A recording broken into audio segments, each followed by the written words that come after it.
I'm really happy to take out my camera and record something, finally, because Monday and Tuesday I felt I don't want to record just to record. I knew that I will have more opportunity to record.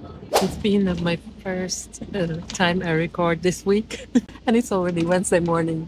This week is exciting, full of new meetings, full of new ideas. I will record a topic which I think will be very useful for us. How we build thought leadership through conversations, and what role play conversations in our thought leadership on social media in digital space. You will see more episodes in this week's vlog. And for now, I'm again in the bus traveling to another city to meet my client, where we will have a content workshop. And we will practice writing hooks, writing comments. I want to show you the sunny weather we have today. And if you could hear the music, the bus driver is listening. Very cool. It's from the old times. I feel like in a time machine. I feel like spring, internal and external.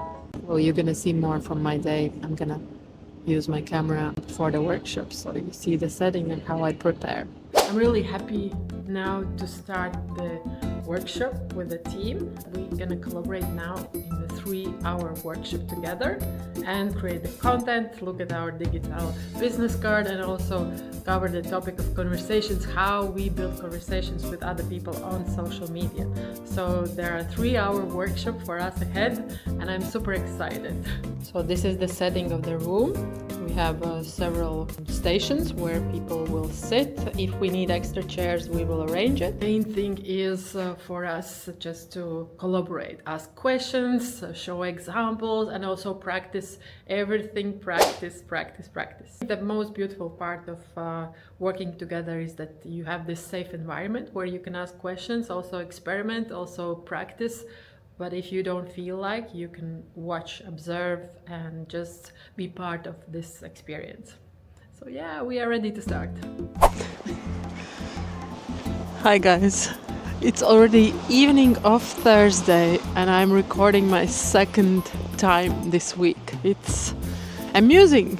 Some weeks take more energy, and I think it's good to be humble and protect yourself and record whenever you feel like, but not because you have to, because you don't have to. The vlog and any content piece you put out is just for your community to enjoy and benefit. And if you don't feel like, how can you give value if you are not in the right space? Yeah, it's really been busy week, but I can say it's busy in a good way. But still, I'm keeping this topic in my mind, that conversations and how we build conversations. It's actually the way how we build trust. And this vlog entry is also about one topic which came to me this week.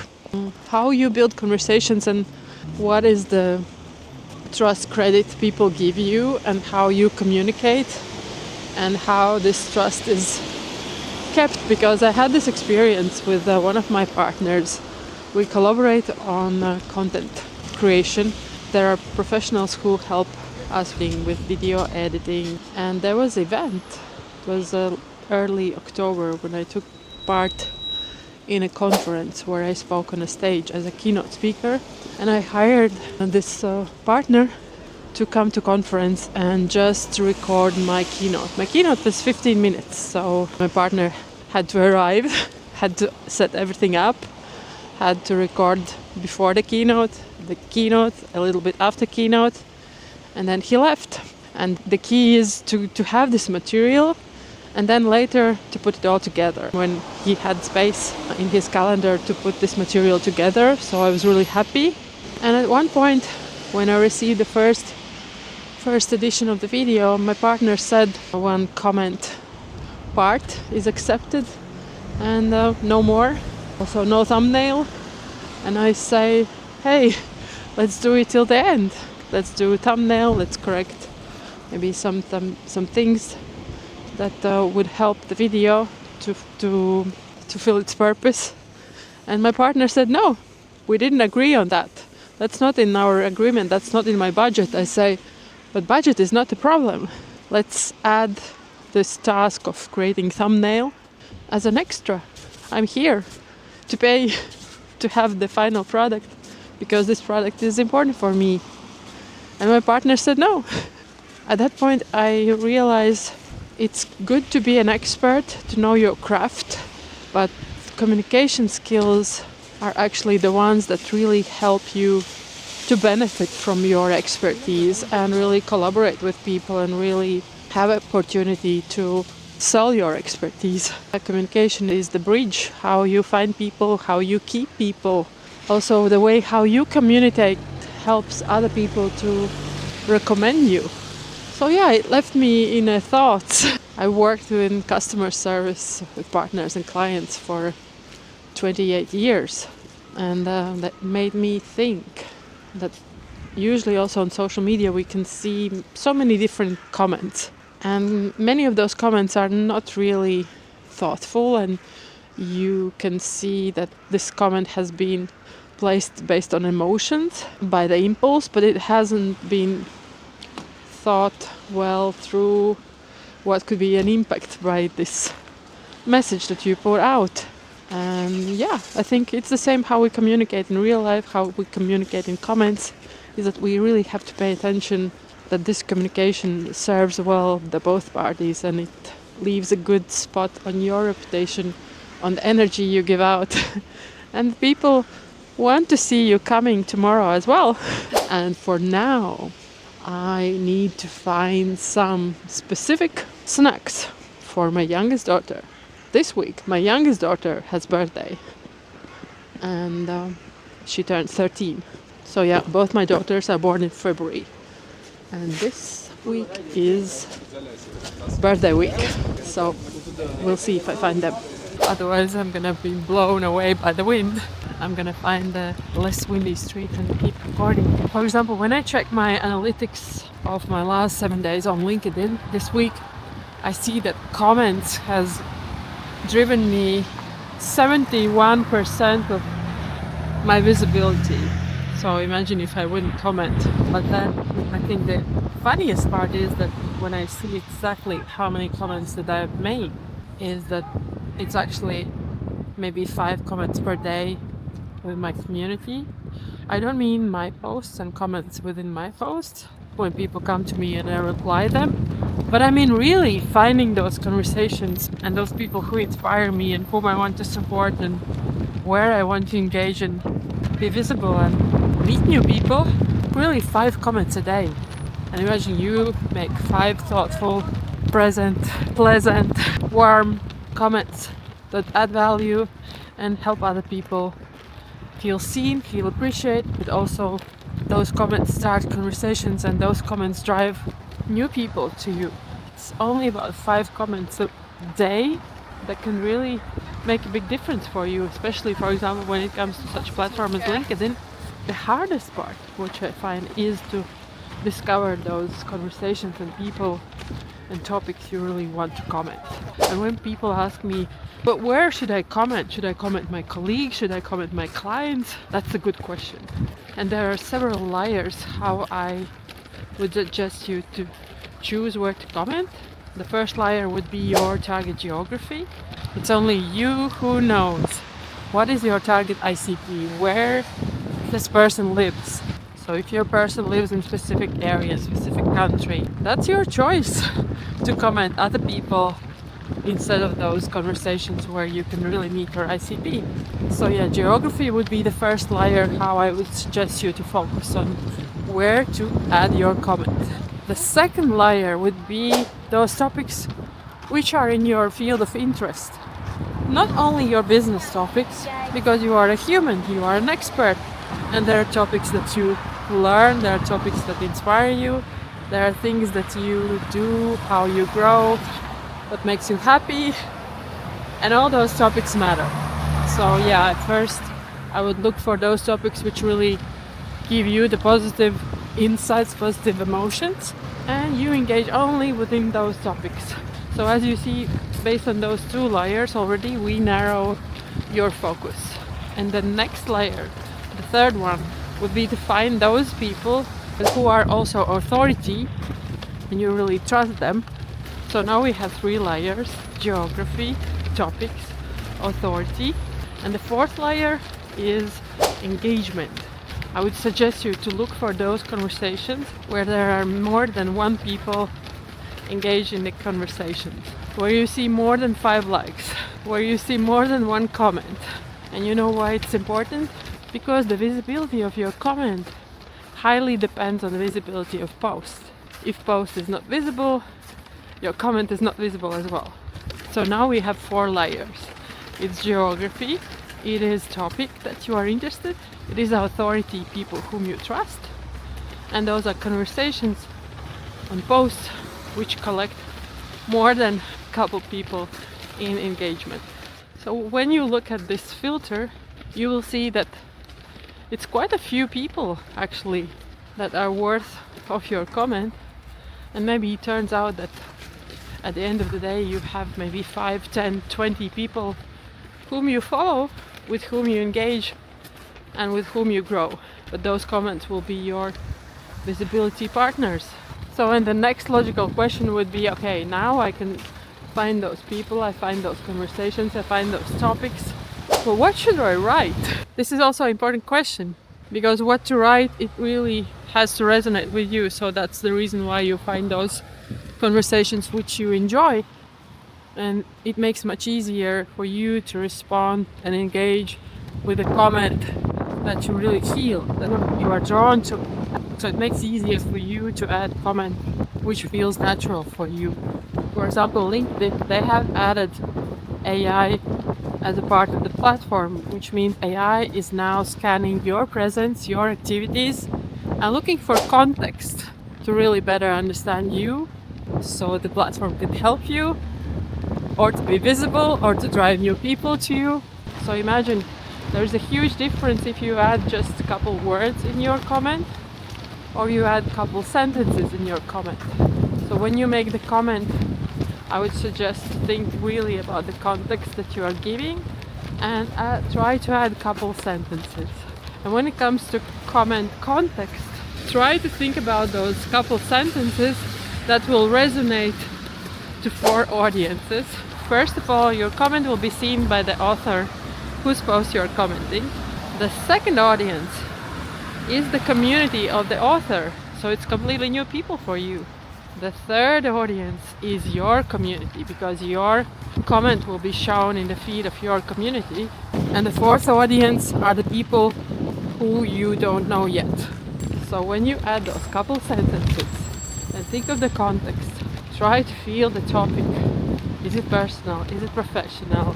So yeah, when it comes to your comment, especially on LinkedIn, it's important for you to think of 4 audiences, that your comment is relevant for more than one people, and therefore the context and couple sentences make sense. I'll show you beautiful church. I cannot really show, it has my face detect. I'm gonna switch it off.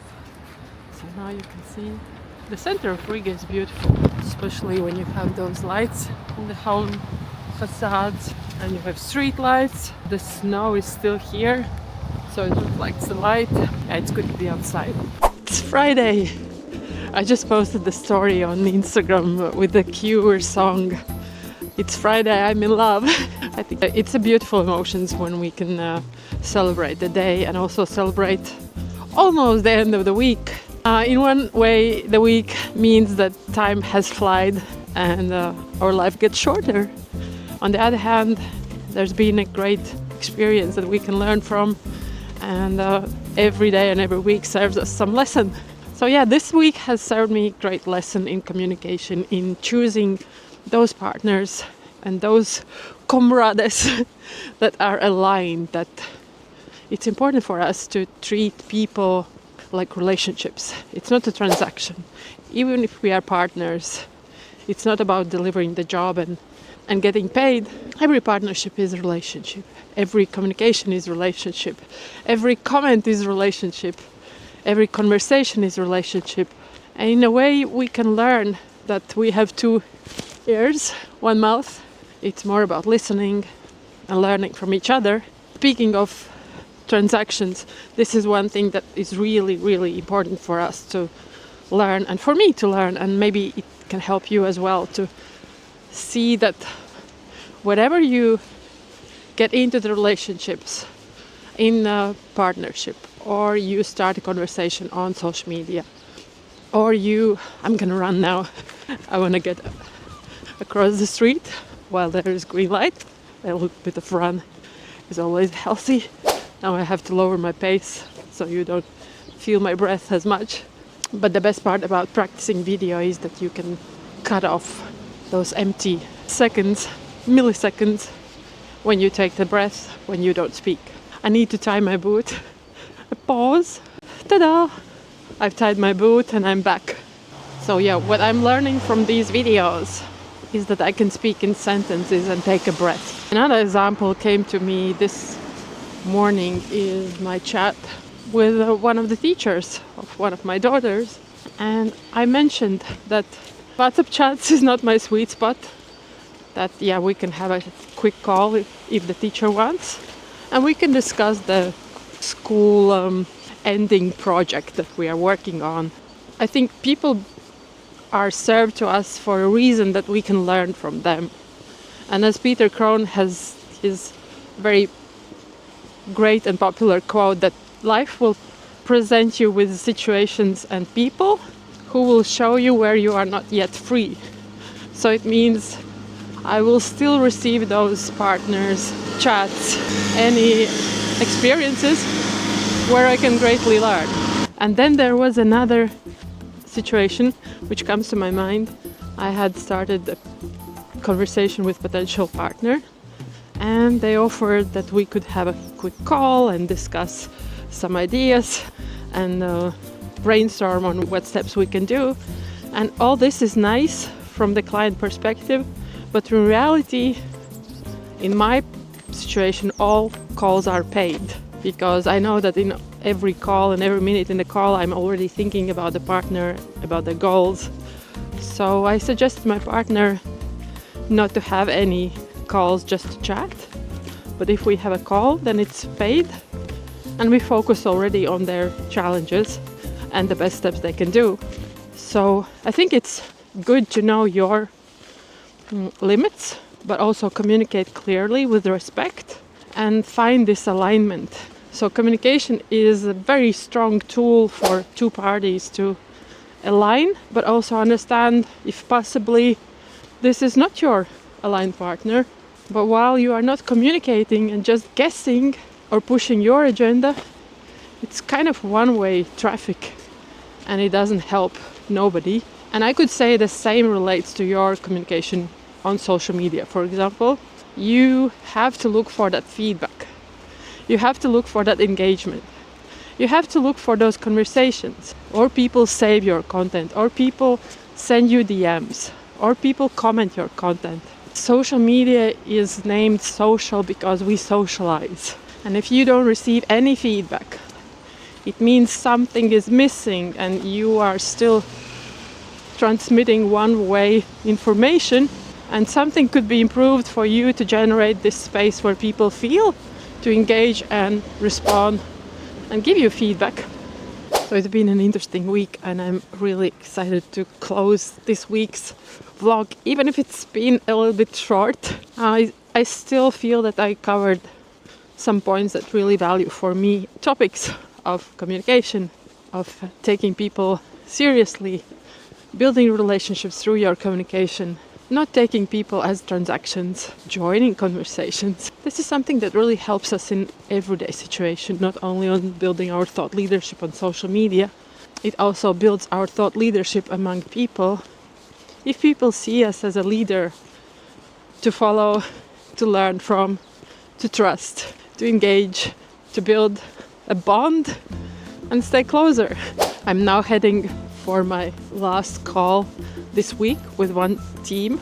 We already practiced together 6 months. This is the team who are employer brand advocates, and they have a great team, and they are very active and present and curious to learn and be more present, deliver more value and support each other, their clients, their partners. So we're gonna have a follow-up call and we'll talk what's new on their side and see where we can add more confidence and what we can practice. I love this. Right. Morning. I think the beauty of communication is that it is a bridge and it takes time to build trust. Even if you fail today, you can start again tomorrow. It is okay to say, I'm sorry. It is okay to say how it is best for you. It is okay to ask questions. It is okay to listen. I believe communication is something that we can learn throughout our life. We are not born communication experts. However, life serves us people and circumstances, as Peter Krohn has said, that will show us where we are not free. And those situations and those people are the best teachers that can show us where we are still failing, struggling, stumbling, and we can learn from that and improve from day to day. And that's the reason why I have this vlog, to learn myself, share with you how I am failing and learning and improving, but also inviting you to see what's possible for you. Where are you still failing, but maybe it's not the failure, maybe it's opportunity to learn and grow. So talk soon.